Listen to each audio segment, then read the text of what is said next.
Judul: Dari Ejekan ke Kejayaan.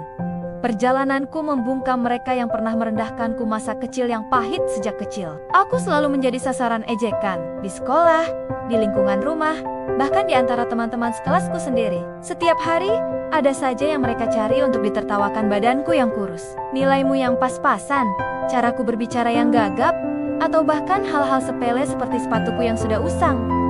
Dasar anak cupu, ngapain dia diajak kelompok? Nanti jadi beban. Masa gitu aja nggak bisa?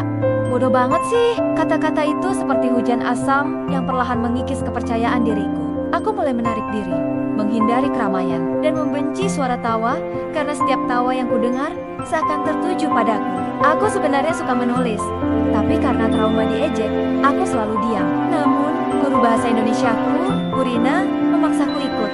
Aku bertanya-tanya, apa salahku? Kenapa mereka membenciku?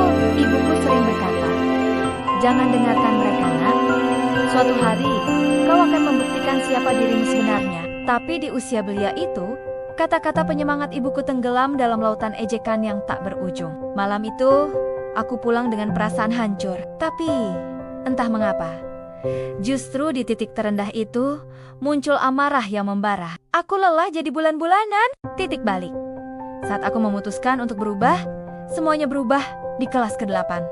Ada satu kejadian yang membakar hatiku. Saat itu, ada lomba pidato antar kelas. Aku juga belajar lebih giat, membaca buku motivasi, dan mencari cara untuk meningkatkan kepercayaan diriku. Ada hari-hari di mana aku ingin menyerah. Hari lomba tiba. Saat aku berdiri di atas panggung, jantungku berdegup kencang. Tapi kali ini, bukan karena takut, tapi karena tekad. Aku tidak butuh maafnya. Aku hanya butuh membuktikan bahwa mereka salah.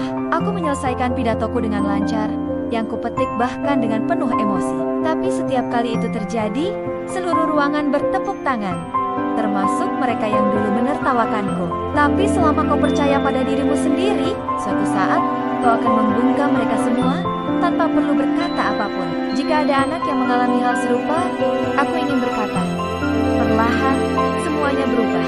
Aku mulai percaya diri, prestasiku meningkat, dan orang-orang yang dulu merendahkanku kini memandangku dengan rasa hormat. Ketika aku melihat ke belakang, aku bersyukur pernah melalui masa-masa sulit itu. Justru karena ejekan merekalah, aku termotivasi untuk menjadi lebih baik. Aku mengingat ejekan mereka, dan itu membuatku bangkit lagi. "Kamu bisa, nak. Aku percaya padamu," katanya. "Suatu hari, kau akan membuat mereka terdiam bukan dengan kemarahan, tapi dengan pencapaianmu."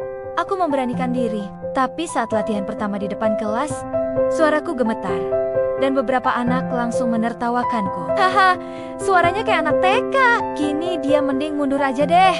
Malu-maluin." Saat pengumuman kelulusan, aku termasuk peringkat teratas. Salah satu anak yang dulu paling sering mengejekku mendekat dan berkata, "Maafin aku ya dulu. Aku nggak nyangka kamu bakal sekeren ini." Air mataku hampir jatuh, tapi aku menahannya.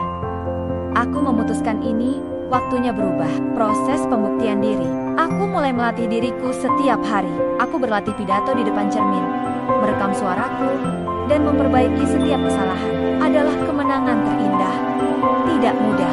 Hingga akhirnya, dan ketika namaku disebut sebagai juara pertama, mereka yang dulu mengejek, sejak saat itu, ada satu momen yang paling kuingat. Aku hanya tersenyum. Pelajaran hari ini, aku belajar bahwa ejekan bukanlah akhir segalanya.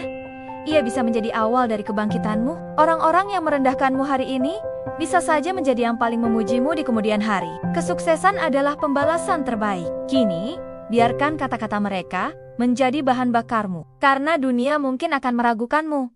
Dan itu, ikuti terus warisan luhur untuk cerita-cerita selanjutnya.